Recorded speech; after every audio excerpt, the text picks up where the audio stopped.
एक गांव में धर्मदास नाम का एक व्यक्ति रहता था। उसके पास एक प्यारी सी बेटी थी जिसका नाम गौरी था। धर्मदास एक कुम्हार था। वह मिट्टी से बने तरह तरह के खिलौने तथा बहुत सारे प्रकार की मिट्टी के बने बर्तन बनाया करता था। धर्मदास बहुत ही मेहनती था। वह मिट्टी के बर्तन हमेशा बनाया करता था, लेकिन उनकी मिट्टी के बर्तन कभी नहीं ज़्यादा बिकता था। उसकी बेटी गौरी अपने पिता के साथ मिट्टी का खिलौना बनाने का सहयोग करती थी। एक दिन की बात है, धर्मदास अपने घर में एक अच्छा खासा मिट्टी का ताजमहल बना देता है। गौरी कहती है कि पिताजी, मेरे शादी में मुझे ताजमहल दीजिएगा। तभी धर्मदास अपनी बेटी का मन रखने के लिए कहते हैं कि मैं अपनी बेटी की शादी में ताजमहल दूंगा। धीरे धीरे समय बीतते देर ना लगी। पता चला कि गौरी देखते ही देखते कब बड़ी हो गई, पता भी नहीं चला था। एक दिन उसके घर में कहीं से मेहमान आते हैं। गौरी का रिश्ता गांव के बगल वाले गांव में मोहन नाम के लड़के से गौरी का विवाह तय होता है। गौरी मन ही मन खुश रहती थी कि मेरे पिताजी मेरे लिए ताजमहल बनाएंगे और शादी में देंगे। तभी उसकी माँ उसके पिता से के मतलब कि धर्मदास से कहती है कि आपने तो शादी पक्की कर ली, लेकिन शादी का दिन रखने की बात कब कीजिएगा।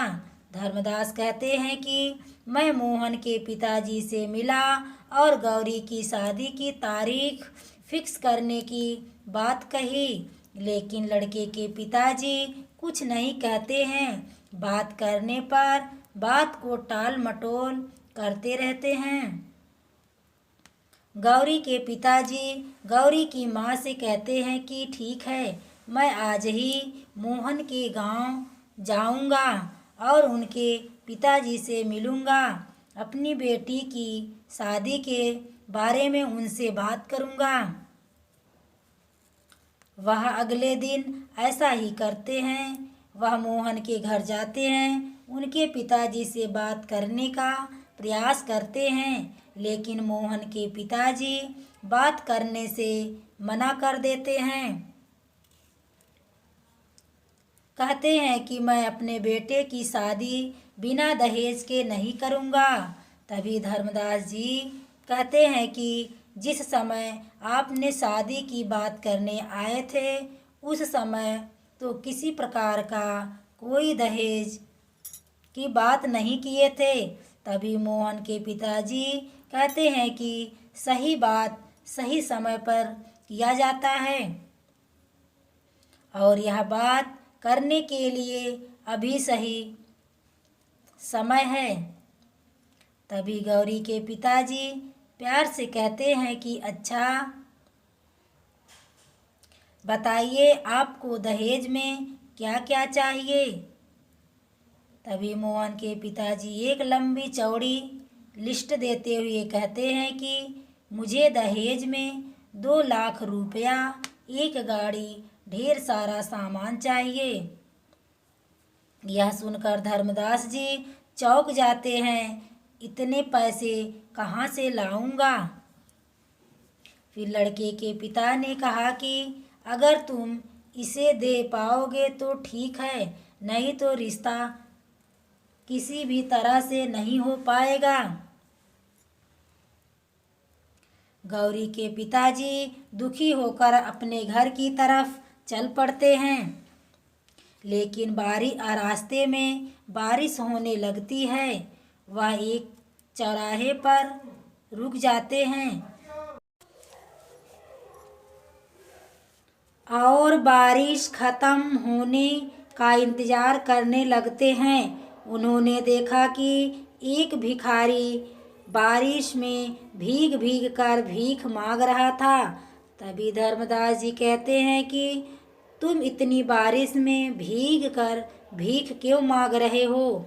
क्या तुम्हारे पास रहने का घर नहीं है?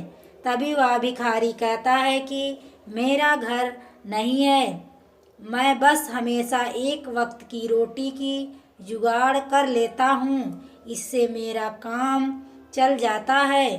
तभी धर्मदास उस भिखारी से कहते हैं कि अगर तुम्हें कोई ऐतराज ना हो तो क्या तुम मेरे घर जा सकते हो रहने के लिए।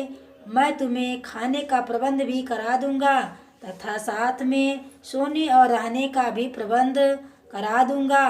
तभी वह भिखारी कहता है कि मैं तो बहुत दिनों से इसी तरह के प्रबंध का इंतजार कर रहा था कि कोई भला आदमी मिले जो मुझे रहने और खाने का प्रबंध करा दे। धर्मदास उस भिखारी को अपने साथ अपने घर ले जाते हैं, रहने और खाने का प्रबंध कर देते हैं और वह भिखारी अच्छे तरीके से रहने लगता है। करीब 2-3 दिन बीत जाने के बाद धर्मदास जी किसी सोच में डूबे हुए थे। तभी भिखारी कहता है, आप किस सोच में डूबे हुए हैं? लगता है कि आप बहुत परेशान हैं। इतने पर धर्मदास जी कहते हैं, नहीं, कोई बात नहीं। तभी वह भिखारी कहता है कि जरूर कोई तकलीफ है, तुम्हारे अंदर ऐसी कोई बात है जो तुम हमसे छुपा रहे हो, अपने मन की बात मन में ही रखना चाहते हो। तभी धर्मदास कहते हैं कि देख रहे हो ना बाबा, मेरी बेटी बड़ी हो गई है, इसकी शादी तय हुई थी, वह दहेज में बहुत सारा धन दौलत अथवा गाड़ी की मांग कर रहे हैं। मैं अपनी बेटी की शादी के लिए परेशान रहता हूँ। अब मुझे समझ में नहीं आ रहा है कि मैं अपनी बेटी की शादी कहाँ करूँ, कैसे करूँ। मेरे पास इतने पैसे नहीं है कि जो दहेज में मैं इतना सारा सामान दे पाऊँ। तभी गौरी सामने से आ रही थी। भिखारी ने गौरी से पूछा, बेटी तुम्हें शादी में क्या क्या चाहिए? तभी गौरी कहती है कि बाबा, मुझे शादी में तो ताजमहल चाहिए। तभी वह भिखारी कहता है कि ठीक है। भिखारी धर्मदास जी से कहता है कि कल सुबह तुम्हारे बगल वाली जमीन पर एक ताजमहल खड़ा मिलेगा। गौरी और धर्मदास जी को बाबा के बात पर यकीन नहीं हुआ,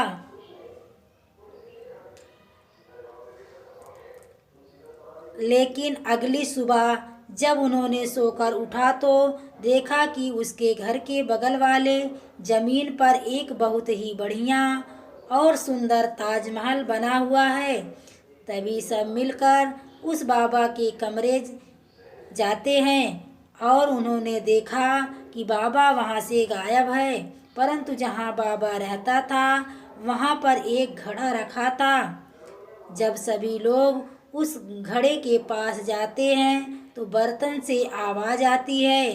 क्यों बाबा ऐसे नहीं यहाँ नहीं रहता था? वह कोई आम आदमी नहीं था, बल्कि वह एक जादूगर था।